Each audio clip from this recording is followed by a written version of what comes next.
আল্লাহ যা করেন বান্দার মঙ্গলের জন্য করেন। আমরা এই কথাটি বলে থাকি, এই কথাটির কোনো ভিত্তি আছে কিনা, অর্থাৎ কোরআন হাদিস দ্বারা এই কথাটি প্রমাণিত কিনা, এই বিষয়টি নিয়ে সংক্ষিপ্ত আকারে বিস্তারিত আলোচনা করার চেষ্টা করব। আমা তাওফীক ইল্লা বিল্লাহ। Holi star presents.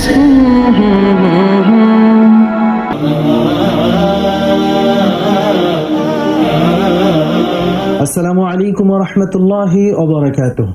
আলহামদুলিল্লাহি ওয়া কাফা ওয়া সালামুন আলা ইবাদিহিল্লাযিনা ইসতাফা, আম্মা বা'দ।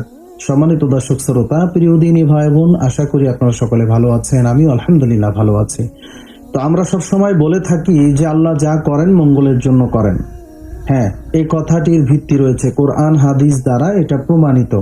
যেমনটি আল্লাহ তাআলা সূরা বাকারার 216 নম্বর আয়াতের ভিতরে আল্লাহ তাআলা বলতেছেন, কুতিবা আলাইকুমুল কিতালু হুয়া কুরহুল লাকুম ইলা আখিরিল আয়া। এই আয়াতের ভিতরে আল্লাহ সুবহানাহু ওয়া তাআলা বলতেছেন যে তোমাদের কাছে যেটা অপ্রিয়, যেটা তোমাদের কাছে অপছন্দ, ওইটার ভিতরে আল্লাহ তাআলা মঙ্গল রেখেছেন। আবার তোমাদের কাছে যেটা প্রিয়, আল্লাহ তাআলা তোমাদের জন্য হয়তোবা ওইটার ভিতরে অমঙ্গল রেখেছেন। আল্লাহ তাআলা এটা বান্দাদেরকে বোঝানোর চেষ্টা করেছেন যে তোমরা যেটা, তোমাদের দৃষ্টিতে যেটা ভালো লাগে, তোমাদের দৃষ্টিতে যেটা প্রিয় হয়, যৌক্তিকতা মনে হয়, অথচ তার ভিতরে অমঙ্গল নিহিত আছে। আবার তোমাদের দৃষ্টিতে যেটা অপ্রিয় মনে হচ্ছে, অযৌক্তিক মনে হচ্ছে, যুক্তিসঙ্গত মনে হচ্ছে না, সেটার ভিতরে আবার মঙ্গল নিহিত রয়েছে।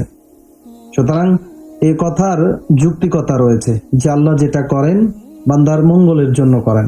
এবং আল্লাহ তাআলা এই আয়াতের শেষে বলতেছেন, আল্লাহু ইয়ালামু ওয়া আনতুম লা তা'লামুন। আর প্রকৃত বিষয় তো আল্লাহই জানেন, আমরা জানি না। আল্লাহ তার হুকুমের ভিতরে কি মঙ্গল রেখেছেন এর প্রকৃত বিষয় আল্লাহ জানেন। বান্দার জানার কোনো ক্ষমতা নেই, বান্দা এটা বলতে পারবে না। বান্দার চোখে যেটা খারাপ লাগে, এটার ভিতরে যে মঙ্গল রয়েছে এটা আল্লাহই ভালো জানেন।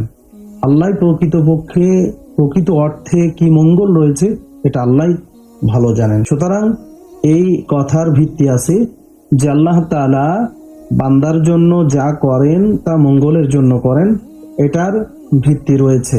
আর এমন বিশ্বাসের শেষ পরিণতি অত্যন্ত শুভ ও কল্যাণকর হয়ে থাকে। আল্লাহ তাআলার এটাও একটা বান্দার প্রতি বড় ইহসান।